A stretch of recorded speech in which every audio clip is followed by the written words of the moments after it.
Hello बच्चों, कैसे हो आप सब। आज अपन स्टार्ट करने वाले हैं अपने बायोलॉजी पीवाईक्यू सीरीज में chapter number 13 biodiversity and conservation. तो स्टार्ट करते हैं सबसे फर्स्ट क्वेश्चन से। The accelerated rate of species extinction is due to human activities. इसको समझना है। तो बेसिकली ह्यूमन की गलतियों की वजह से या एक्टिविटी की वजह से ही बायो जो डाइवर्सिटी है उसका लॉस हो रहा है, स्पीसीज एक्सटिंक्शन की रेट बढ़ रही है। इसके चार मेजर कारण है, चारों कहीं ना कहीं ह्यूमन से रिलेटेड है। हैबिटाट लॉस और fragmentation, over exploitation, alien species invasion और को एक्सटिंक्शन। इनको आपको समझाना हो तो समझा भी सकते हैं अपन। आगे इसी वीडियो में अपन एक एक करके इनको कहीं ना कहीं समझ लेंगे। नेक्स्ट है explain any two reason of biodiversity loss. तो देखो इधर ओवर एक्सप्लॉइटेशन और को एक्सटिंक्शन, इन चार कारण में से इविल क्वाड्रेट में से दो यहाँ समझा रहा हूँ। देखो ह्यूमन की नीड नेचुरल रिसोर्सेज के लिए जब ग्रीड में बदल जाती है तो वो नेचुरल रिसोर्सेज का ओवर एक्सप्लॉइटेशन करता है। इससे जिस चीज का ओवर एक्सप्लॉइटेशन होगा वो एक्सटिंक्ट हो सकती है, ठीक है। तो this over exploitation lead extinction of over exploited species, जैसे कि स्टेलर सी काऊ, पैसेंजर पीजन। को एक्सटिंक्शन क्या होता है, ह्यूमन के किसी भी एक्टिविटी की वजह से अगर एक स्पीसीज एक्सटिंक्ट हो गई है तो उस पर जो प्लांट और एनिमल ऑब्लिगेटरी वे में जुड़े हुए हैं वो भी एक्सटिंक्ट हो जाएंगे। जैसे कि प्लांट पॉलिनेटर म्यूचुअलिज्म है, इसमें से प्लांट या पॉलिनेटर दोनों में से कोई एक एक्सटिंक्ट हो जाए तो दूसरा भी एक्सटिंक्ट हो जाएगा। नेक्स्ट है कि इन सिटू और एक्स सिटू कंजर्वेशन क्या होता है। तो किसी भी चीज को उसी जगह पर उसके नेचुरल स्पेस में नेचुरल साइट पर अगर कंजर्व करें तो उसे इन सिटू कहते हैं। किसी और जगह ले जाकर उसे कंजर्व करें तो उसे एक्स सिटू कहते हैं। इसे ऑन साइट कंजर्वेशन, इसे ऑफ साइट कंजर्वेशन भी कहते हैं। Biosphere reserve, natural national park, wild life sanctuary, वो सब इन सिटू में आते हैं। जूलॉजिकल पार्क, बॉटनिकल गार्डन, ये सब किस में आते हैं, एक्स सिटू में आते हैं। What suggestion will you give to save an imbalance ecosystem. तो देखो बैलेंस इकोसिस्टम वो होता है जिसमें बहुत ज्यादा तरह की स्पेसीज होती है। तो community with more species generally tend to more stable. अब वो इम्बैलेंस इकोसिस्टम है, इसका मतलब उसमें स्पेसीज कम हो रही है, बायोडाइवर्सिटी लॉस हो रहा है। सो मेंटेन बायोडाइवर्सिटी, वो अपन इम्बैलेंस इकोसिस्टम को सेव कर सकते हैं।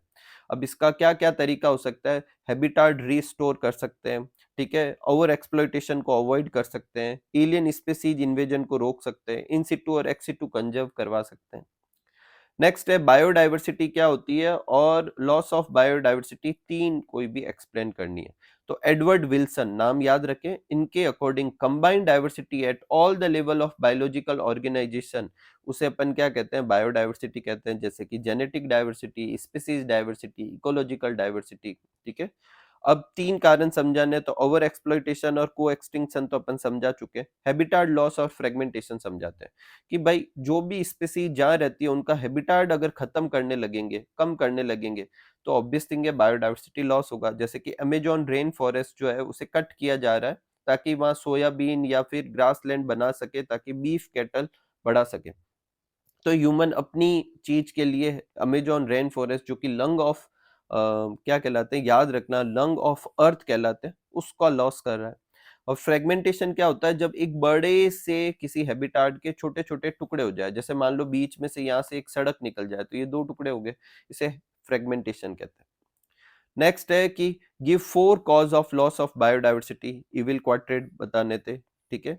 और एलियन स्पीसीज इन्वेजन का इफेक्ट समझाना है। तो देखो एलियन स्पीसीज जब किसी भी कारण से, चाहे अपन खुद ला रहे हैं, अपने आप आ रही है, किसी भी वजह से ला रहे हैं, तो वो धीरे धीरे इन्वेजिव हो जाती है और जो वहाँ की इंडिजिनस नेचुरल स्पीसीज थी उसको खत्म कर सकती है। जैसे कि अफ्रीकन कैटफिश, ये उसका साइंटिफिक नाम है। इसे एक्वाकल्चर के पर्पज से जब इंट्रोड्यूस किया गया तो वहाँ की जो इंडिजिनस कैटफिश थी उनके नंबर कम होने लगे थे। नेक्स्ट है what are the reason of more biological diversity in tropical region than temperate region. तो देखो स्पेसिएशन जो होता है वो फंक्शन ऑफ टाइम होता है, ठीक है। जितना टाइम अनडिस्टर्ब टाइम मिलेगा उतनी ज्यादा स्पेसीज बनेगी।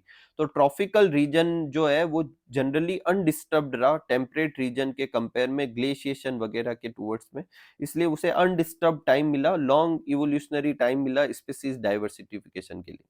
दूसरा ट्रॉपिकल एनवायरनमेंट जो होता है वो कम सीजनल होता है टेम्परेट के कंपेयर में। तो tropical environment unlike temperate one are less seasonal, relatively more constant and predictable.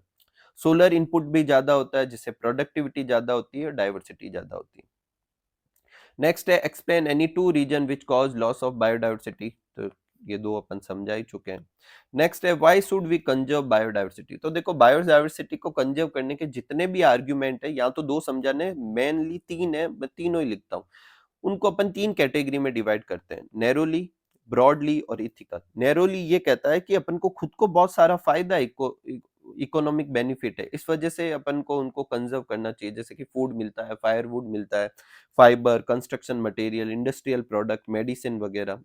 Broadly ये आर्ग्यूमेंट करता है कि जो बड़े बेनिफिट है उनके लिए अपन को कंजर्व करना चाहिए, जैसे कि ह्यूमन के वेल बीइंग के लिए, एनवायरनमेंट के लिए जो है बायोडाइवर्सिटी जरूरी है, जैसे कि बहुत सारी इकोसिस्टम सर्विसेज होता है, जैसे कि प्रोडक्टिविटी के अलावा जैसे ऑक्सीजन रिलीज करना हो गया, पॉल्यूशन को हैंडल करना हो गया, एस्थेटिक प्लेजर, जब अपन घूमने उमने जाते हैं, बायोडाइवर्सिटी देखते हैं, जो खुशी मिलती है, वो साइंटिफिक वैल्यू हो गई।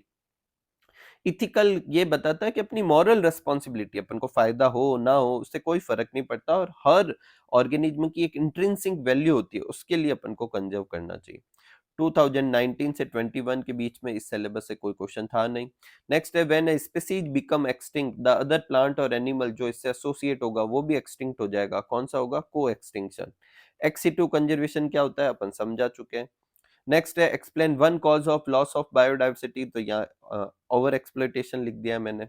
नेक्स्ट ये क्वेश्चन भी अच्छा है, स्पीसीज एरिया रिलेशनशिप बताना है बायोडाइवर्सिटी के लिए, तो यहाँ पर भी एक साइंटिस्ट का नाम है, आपको अच्छे से याद रखना है, अलेक्जेंडर वॉन हम्बोल्ट। उन्होंने कहा था कि एक पर्टिकुलर जगह पर जैसे जैसे ज्यादा एरिया अपन एक्सप्लॉइट करते हैं, एक्सप्लोर करते हैं, स्पीसीज भी बढ़ती जाती है। Within a region species richness increase with increase in explore area but only up to a limit. ठीक है, तो उनकी जो जनरल स्केल थी वो उसके हिसाब से तो ऐसे, और अगर उसी फॉर्मूले को लॉग में कन्वर्ट कर दे तो ये डायग्राम बनेगा। ठीक है, यहाँ पर अपन वो भी लिख सकते हैं, फॉर्मूला भी लिख सकते हैं। ठीक है, तो यहाँ फॉर्मूला था S इक्वल टू सी ए की पावर जेड। ठीक है, इसका लॉग लेंगे तो यहाँ पर हो जाएगा लॉग S, और ये दोनों मल्टीप्लाई में चले जाएंगे तो क्या बन जाएगा, लॉग C, और जो पावर होती है वो आगे आ जाती है जेड लॉग ए। ठीक है, यहाँ पर कौन सी चीज क्या क्या है वो भी समझाई हुई है, ये स्पीसीज रिचनेस है, ये एरिया है, ये स्लोप ऑफ लाइन है, ये इंटरसेप्ट है। नेक्स्ट है example of in situ conservation, तो wildlife sanctuary, the world summit और sustainable development held in 2002 in, कहां पर हुआ था, जोहान्सबर्ग में हुआ था। ठीक है, नेक्स्ट है when was the world summit, ये कब हुआ था, तो 2002 में हुआ था। देखो ये वाला क्वेश्चन और ये वाला क्वेश्चन अलग अलग साल आ रखे हैं, लेकिन इस क्वेश्चन से इसका आंसर लिख सकते हैं। अब इसी के नीचे अपन याद कर लेते हैं, अर्थ समिट भी हुआ था रियो डी जेनेरियो में 1992, और वर्ल्ड समिट हुआ था 2002 में जोहानिसबर्ग में। Example of hot spot Himalaya है इसमें, और इंट्रोडक्शन ऑफ अफ्रीकन कैटफिश उसका नाम लिखना था। ठीक है, वो यहाँ पे लिख देंगे।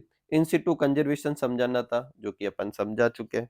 ठीक है, और हाँ यहाँ पर देखो मैंने नाम लिखे, बायोस्फीयर रिजर्व कितने होते हैं 14, नेशनल पार्क कितने होते हैं 90, और वाइल्ड लाइफ सेंचुरी कितनी होती है 448, और सेक्टर्ड ग्रुप भी जो होते हैं वो इन सिटू कंजर्वेशन में ही आते हैं। इनिशियल कितने बायोडाइवर्सिटी हॉटस्पॉट थे 25, तो देखो बायोडाइवर्सिटी हॉटस्पॉट के बारे में भी देख लेते हैं, क्या पता क्वेश्चन आ जाए। Region with very high level of species richness और हाई डिग्री ऑफ एंडेमिज्म, उसे अपन बायोडाइवर्सिटी हॉटस्पॉट कहते हैं। यहाँ से एक और डेफिनेशन आती है एंडेमिज्म क्या होता है, तो अगर कोई स्पीसीज किसी एक ही जगह पर हो और कहीं पर ना हो तो उसे एंडेमिक स्पीसीज कहते हैं। स्टार्ट में 25 बायोडाइवर्सिटी हॉटस्पॉट थे, अब 34 है। इंडिया में कौन कौन से है, Western Ghat, Sri Lanka, Indo Burma और हिमालय। नेक्स्ट है loss of diversity in a region में लीड टू, डिक्रीज कराएगी प्लांट प्रोडक्टिविटी। एक कॉज बताना है बायोडाइवर्सिटी लॉस का, अपन कर चुके हैं। लेटीट्यूड ग्रेडियंट क्या होता है, species diversity decrease as we move from equator towards the pole. ये अर्थ होती है, ये इक्वेटर है और ये पोल है, तो इक्वेटर से जैसे जैसे पोल की तरफ बढ़ेंगे डाइवर्सिटी क्या होती जाएगी, घटती जाएगी, इसे लेटीट्यूड ग्रेडियंट कहते हैं। एक रिवेट पोपेट हाइपोथेसिस है जो कि इकोलॉजिस्ट पॉल इरलिच ने दी थी, इनका भी नाम याद रखना है। और ये बेसिकली ये समझाना चाह रहे थे कि एक इकोसिस्टम उतना ही ज़्यादा बैलेंस रहेगा जितनी स्पीशीज रिचनेस होगी। तो उन्होंने एक एनालॉजी दी जिसमें एयरप्लेन इकोसिस्टम को डिनोट करता है, रिवेट स्पीशीज को डिनोट करता है। अगर आप एयरप्लेन का एक रिवेट निकालोगे तो उसे अपन एक स्पीशीज एक्सटिंक्शन समझेंगे। इनिशियली इसका कोई फ़र्क नहीं पड़ेगा, लेकिन जैसे-जैसे बहुत सारे रिवेट निकालते जाएँगे, फ्लाइट की सेफ्टी डिस्टर्ब्ड होगी, मतलब इकोसिस्टम की स्टेबिलिटी डिस्टर्ब्ड होगी, ठीक है? और कुछ की स्पीशीज भी होती है, जैसे मान लो जो सबसे पहला रिवेट निकाला गया वो विंग से निकाल देंगे, तो एक निकालने का भी फ़र्क पड़ेगा। वैसे-वैसे कुछ इकोसिस्टम की स्पीशीज होती है, वो भी इकोसिस्टम को ज़्यादा अफ़ेक्ट करती है। Right example of recently extinct organism, जो अभी एक्सटिंक्ट हुए थे, डोडो, क्वागा, जो है स्टेलर सी काऊ, ठीक है, 3 स्पीशीज ऑफ टाइगर, ठीक है। नेक्स्ट है कुछ फिलप्स बनाए। हॉट स्पॉट जो है वो अर्थ का कितना एरिया कवर करता है? 2%, लेकिन कितना ऑनगोइंग मास एक्सटिंक्शन रोक सकता है? 30%। द केमिकल जो राउ वॉल्फ या वोमिटोरियम में होता है उसे क्या कहते हैं? रेसरपाइन, ठीक है। आईयूसीएन की फुल फॉर्म क्या है? International union for conservation of nature and natural resources. India जो है उसका वर्ल्ड का कितना लैंड कवर करता है? 2.4, लेकिन डाइवर्सिटी कितनी है? 8.1%। यही वजह है कि इंडिया वर्ल्ड की 12 मेगा डाइवर्सिटी में से एक कंट्री है, तो ये भी आप याद रखना।